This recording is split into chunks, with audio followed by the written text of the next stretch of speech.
Okay. Bye, kids. Have fun.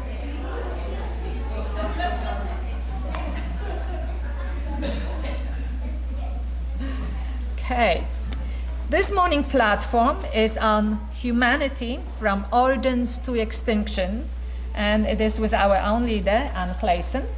Okay, for those who don't know Anne yet, here's a little bio. Anne Klaeysen is a leader of the New York Society for Ethical Culture. She holds a doctor and ministry degree in pastoral counseling from Hebrew Union College, as well as master's degrees in German from the State University of New York at Albany and business administration from NYU. Dr. Klaeysen is the ethical, humanist, religious life advisor at Columbia University and the humanist chaplain at NYU. She also participates in several interfaith social justice scholarships and actually does so much. I don't know where she finds time in her day because I cannot keep up with her. And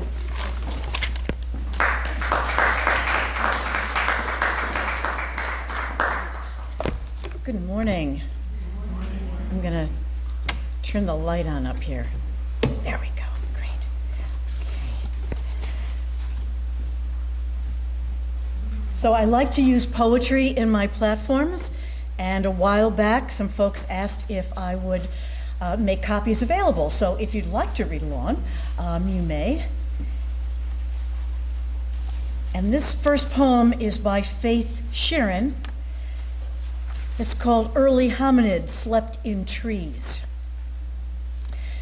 This was before they slipped into caves and painted the drama of the hunt, before their stone tools and splendid fires, when early hominids filled the trees like night. They climbed a ladder of branches into evening, where they arranged themselves beneath the applause of leaves. There were windstorms and lightning, and somehow babies were held and people snored or turned over. Surely someone was afraid of heights, and someone must have secured a place at the bottom or slept on the ground, demonstrating how it might be done. Balanced up there in the mythic beginning, they were safer from predators that walked on four legs, swishing tails. They clung to the trunk, felt the world growing colder, the new power in their thumbs. Trees were like houses, and going home meant climbing into the sky, where words appeared inside them like stars. Last summer, I traveled to Washington, D.C. to teach a seminar at the American Humanist Association Center for Education, that's formerly the Humanist Institute. It was an introductory class and a prerequisite for other classes that humanists and people interested in humanism would like to take.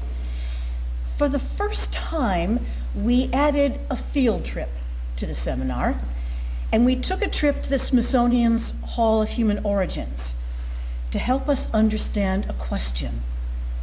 What does it mean to be human? After all, that is the grand narrative of humanism. The exhibition with interactive displays is based on decades of cutting-edge research by Smithsonian scientists and is the result of an international collaboration with over 60 research and educational organizations and over 100 researchers from around the world. It was fantastic. What I particularly liked were the interactive aspects of it. And it was so wonderful to see families there, families with young children, because the displays were there for all ages. And so you could choose the display that was just right for your age. And it was so interesting to watch the adults and the children interacting in these different displays. My daughter was there with me as well. She works for the AHA and the center. And I asked her to take a photograph of me standing next to a female Homo erectus. She was much taller than I. And her species existed much longer than Homo sapiens are likely to exist. It was so interesting to see these reproductions set up at the different heights, and then to imagine the stories that they lived and the stories that they might tell us. One of the books that I bought in the bookstore afterwards, you may have heard of it. It's by Yuval Noah Harari. He's an Israeli. And he wrote a book called Sapiens, A Brief History of Humankind. What I like about his book is that he does what not enough scientists do, and that is write a book for the layperson. Because we, as humanists, need to understand science, all branches of science. It's important that we do. But unfortunately, and I'll speak only for myself, I don't understand a lot of the mathematics and the chemistry and the biology. So I rely upon writers who can explain it to me in a way that I can understand, who can give me both the data and the charts and the equations, but can also tell me a story. And so while I understand that there may be some criticism of what he wrote, and that's fine, I find it very well researched and documented. And so I'm going to tell you some of what he writes in his story. And this is it. There were humans long before there was history. Animals much like us, modern humans, appeared on this planet, the Earth, about 2.5 million years ago. And for countless generations, they did not stand out from the myriad other organisms. In fact, the most important thing to know about prehistoric humans is that they were insignificant animals with no more impact on their environment than gorillas, fireflies, or jellyfish. Another important thing to understand, and it is a common fallacy, even among those Homo sapiens who grudgingly acknowledge that they were evolved. The common fallacy is to envision that these different human species were arranged along a straight line of descent or ascent. This linear model gives the mistaken impression that at any particular moment, only one type of human inhabited the Earth, and that all earlier species were merely older models of us. The truth is that from about 2 million years ago until about around 2,000 years ago, the world was home at one and the same time to several human species. The Earth of 100 millennia ago was walked by at least 6 different species of humans. It's our current exclusivity, not that multi-species past, that's peculiar and, as Harari says, perhaps incriminating. There is something about us that we think we are special and we are exclusive. And that narrative permeates through a lot of our mythology, a lot of our storytelling, and in a lot of our nation states, right? United States, we're number one. No, we're not. We're not the number one species, although we have the greatest impact. Here are some conclusions that Harari makes in no particular order. We rule the world because we are the only animal that can believe in things that exist purely in our imagination, such as gods, states, money, and human rights. Sapiens are ecological serial killers. Even with Stone Age tools, our ancestors wiped out half the planet's large terrestrial mammals well before the advent of agriculture. Money is the most universal and pluralistic system of mutual trust ever devised. It seems that money is the only thing everyone trusts. Capitalism is a religion rather than just an economic theory, and it's the most successful religion to date. The treatment of animals in modern agriculture may turn out to be the worst crime in history. We are far more powerful than our ancestors, but we aren't much happier. Those are some of his conclusions. And now for another poem, Because We Did Evolve. Evolution by Eliza Griswold. Was it dissatisfaction or hope that beckoned some of the monkeys down from the trees and on to the damp, forbidden musk of the forest floor? Which one tested his thumbs against the twig and awkwardly dug a grub from the soil? What did the tribe above think as it leaned on the slender branches, watching the others, frustrated, embarrassed, but pinching grubs with leathery fingers into their mouths? The moral is movement is awkward. The lesson is fumble.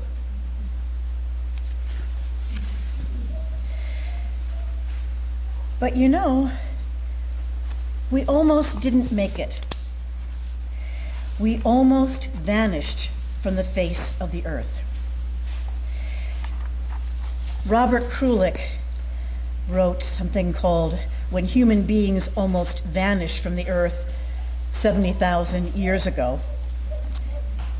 And he refers to the science writer Sam Keen, who said, he put it bluntly, we damn near went extinct. Once in our history, the worldwide population of human beings skidded so sharply, we were down to roughly 1,000 reproductive adults. One study suggests it may have been as few as 40. More likely, there was definitely a drastic dip, maybe between 5 and 10,000, and they struggled in these pitiful little clumps. And the reason for this is because there was a volcano named Toba on Sumatra, an Indonesian island, and around 70,000 BC, it went off, blowing roughly 650 miles of vaporized rock into the air. It's the largest volcanic eruption we know of, dwarfing everything else. Just find where I am here. Okay. I lost my place. Bear with me. Here we go. Okay. So that's what it did. And we had a few people who were then struggling to get back together. Now, here we go. It was that ash, the dust and the vapor probably dimmed the sun for 6 years, disrupted the seasonal rains, choked off streams, and scattered over whole cubic miles of hot ash. Imagine wading through a giant ashtray. It spread across acres and acres. Not only that, there's some conjecture, based on some arguable evidence, that the earth got colder. The world was already having an ice age, and this, they think, with the dust, made the sunlight bounce off. So the sunshine was bouncing back into space. Again, according to Sam Keen, there's in fact evidence that the average temperature dropped 20 plus degrees in some spots, after which the great grassy plains of Africa may have shrunk way back, keeping the small bands of humans small and hungry for hundreds, if not thousands, more years. It took almost 200,000 years after that to reach our first billion, and that was in 1804. By now, we are now the most fantastic growth spurt, about 3 billion in 1960, another billion almost every 13 years. And then around October 2011-12, we zipped right past 6 billion. So we've gone through a lot since then, Homo sapiens have. From almost vanishing to 6 billion of us. We've gone through different ages and different revolutions, a cognitive revolution, agriculture, industrial, technological. We've been through a lot. And now the age that some scientists suggest that we're in is called the Anthropomorphine age. And what that means is that it's applying increasingly by a number of scientists to this period on Earth and human history in which our species is influencing a host of planetary systems in big ways with long-lasting consequences. So here we go, 70,000 years ago, a few thousand of us struggling along. 2011, 12, we got 7 billion of us, and we are making such an incredible impact upon the Earth that we're actually calling it a geological age, right? It means that this is a time that is the end of the Holocene age, the epoch that lasted past the Ice Age, kind of an looser term, and now the Anthropomorphine age, an emerging name, which is kind of a lack of a better name for it, a time in which the global environment is increasingly what we choose it to be, for better or for worse. So Andrew C. Revkin, who wrote an article and referred to Sam Keen, first addressed this in 1992. It was a book that he wrote on global climate change, forecasting the future, and he called it the Anthropocene at that time. So now we're calling it the Anthropocene. He said his Greek wasn't very good at that time. This is back in 92. But what he said back then is very relevant still today. He said, perhaps Earth scientists of the future, written in 92, will name this post-Holocene era for its causative element, for us. We are entering an age that might someday be referred to as the Androcene. After all, it is a geological age of our own making.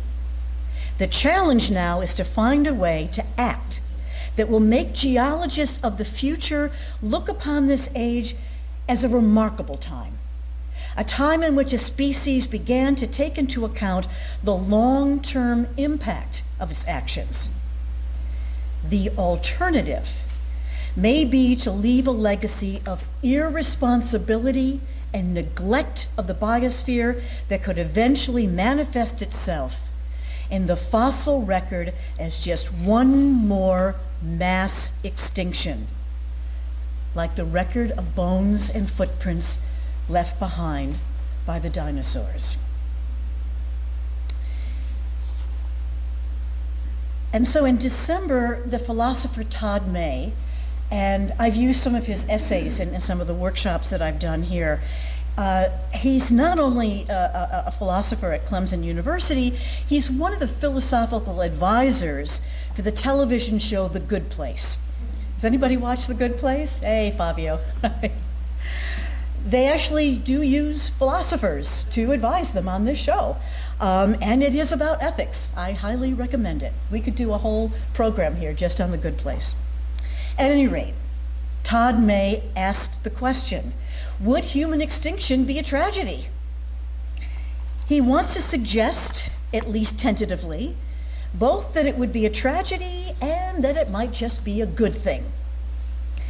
He writes, human beings are destroying large parts of the inhabitable earth and causing unimaginable suffering to many of the animals that inhabit it. And he says this is through 3 different ways. First, human contribution to climate change is devastating ecosystems. Second, increasing human population is encroaching on ecosystems that would otherwise be intact. And third, factory farming, I know your daughter's done a lot on factory farming. Factory farming fosters the creation of millions upon millions of animals for whom it offers nothing but suffering and misery before slaughtering them in often barbaric ways. Todd says there is no reason to think that those practices are going to diminish anytime soon. Quite the opposite. Humanity, then, is the source of devastation of the lives of conscious animals on a scale that is difficult to comprehend. So he asks that question. He says, after all, music, art, poetry, haven't we done something good? Of course, we humans are the only ones who can appreciate that. So there's that, right? It's all from our perspective. It's all from our perspective. Todd asks, so then, how much suffering and death of non-human life would we be willing to countenance to save Shakespeare, our sciences, and so forth? Unless we believe there is such a profound moral gap between the status of human and non-human animals, whatever responsible answer we come up with will be surpassed by the harm and suffering we inflict upon animals. That's quite a weighty thought to take into mind.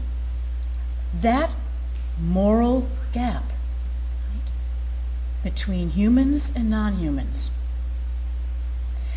One thing that he says is that at least more and more humans are becoming aware of their environment. They're becoming aware that we are just animals, animals that at one time were insignificant among all the other organisms on this earth. We are now significant, but in what ways? And are we going to take responsibility for that significance, for that impact? He concludes our own science is revealing that richness of the biosphere to us, ironically giving us reason to eliminate along with our own continued existence. We have to think about that, don't we? Right? It is, in effect, suicide, too. Not just non-human animals, but what are we doing to ourselves because we are in such serious denial of that impact? Well, you may have heard that the United Nations came out with a report on the climate, and they say we have 12 years to limit climate change catastrophe. And this is what they say: the world's leading climate scientists have warned there is only a dozen years for global warming to be kept to a maximum of 1.5 degrees centigrade, beyond which even a degree will significantly worsen the risks of drought, floods, extreme heat, and poverty for hundreds of millions of people. We're doing this to ourselves, to ourselves.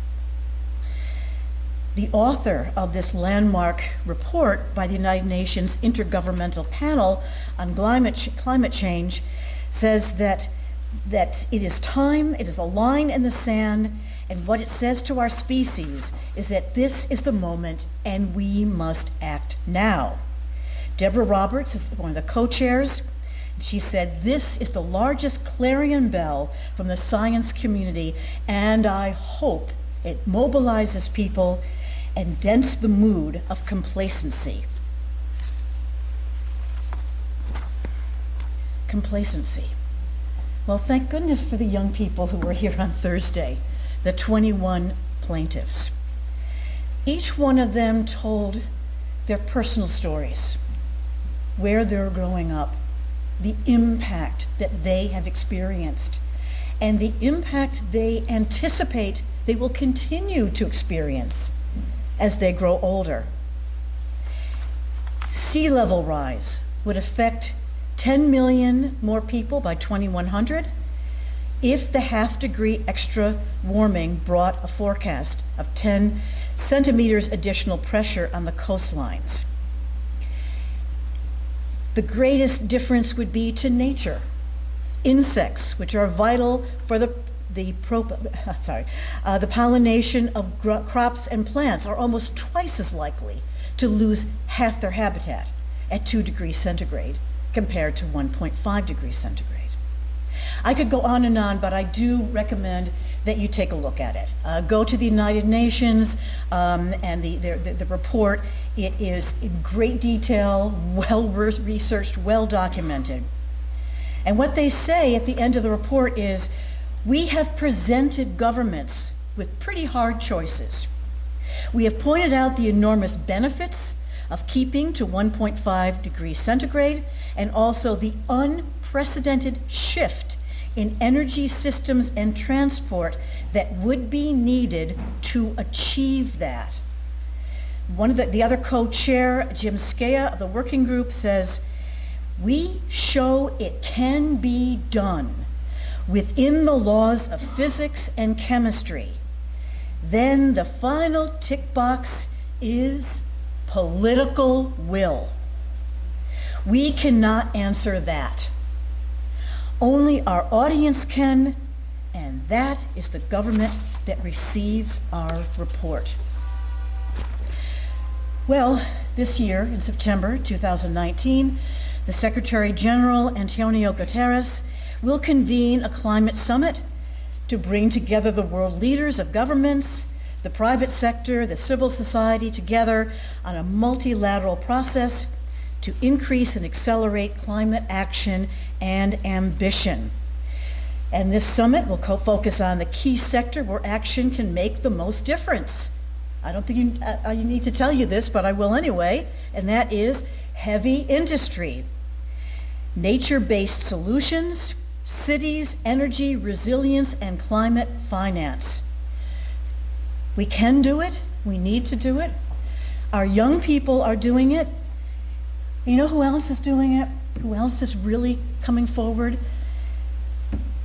African American women. Essence had an article recently. Black women are leading the way in environmental justice. Why? Because it impacts people of color more than anyone else.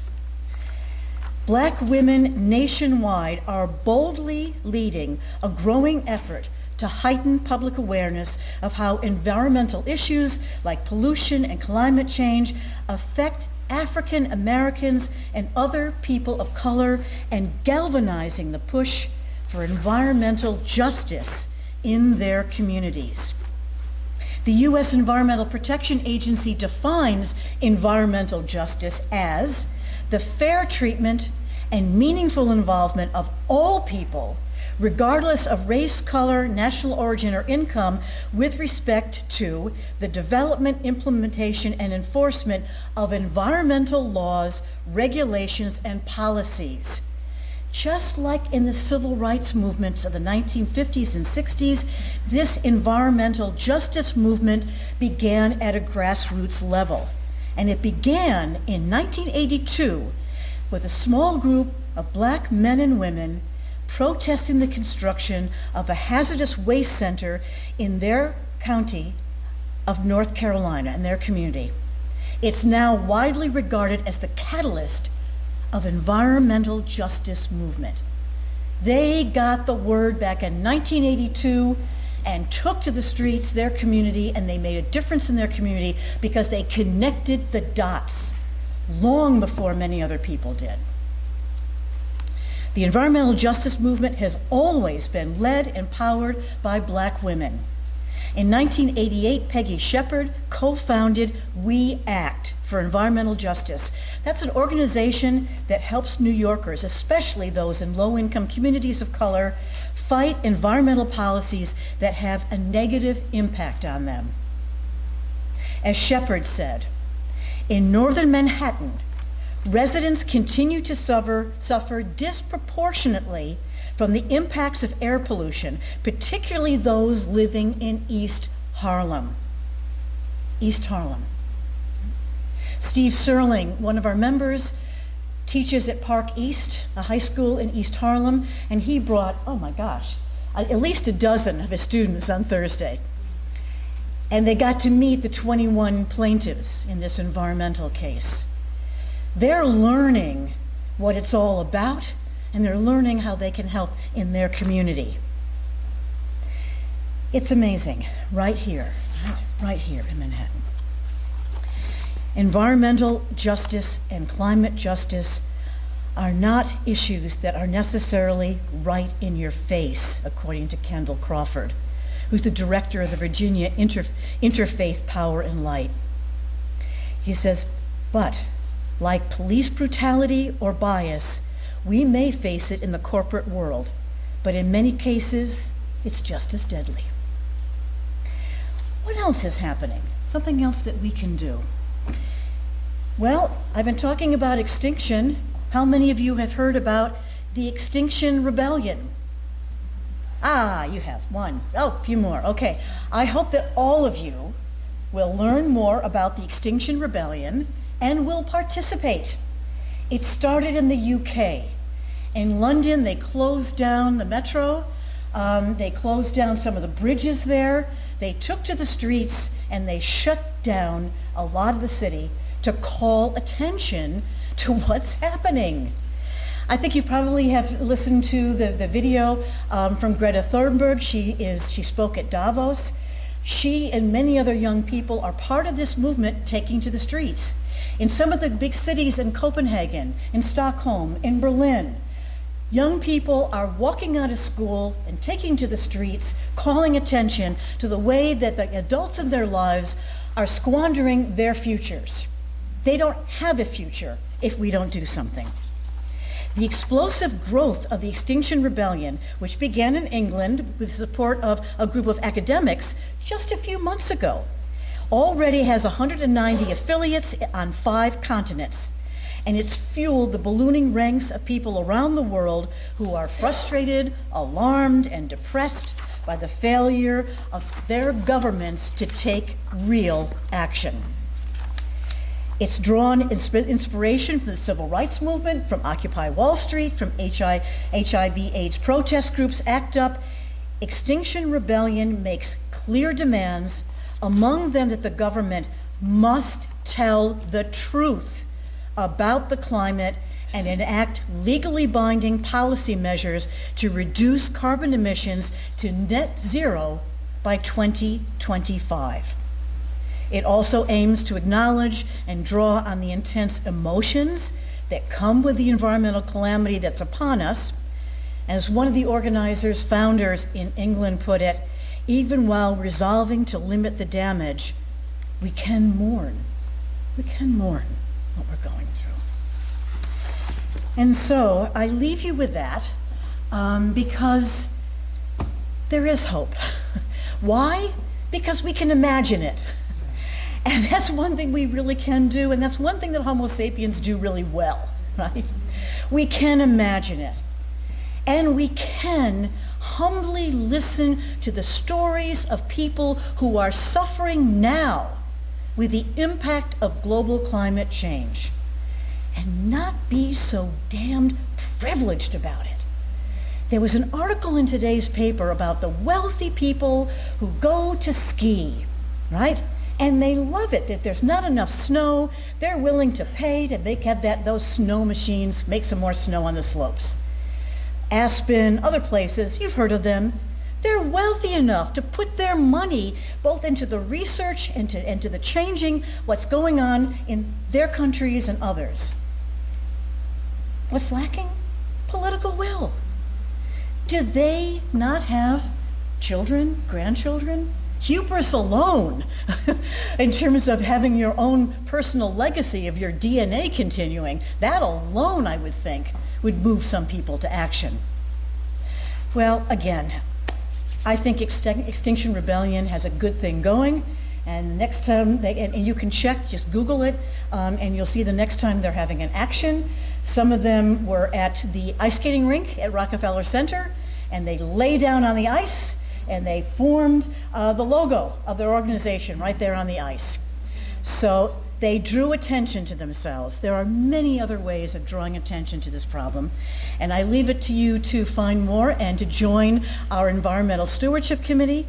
And I close with a poem by Anne Alexander Bingham. It's called "It Is Enough."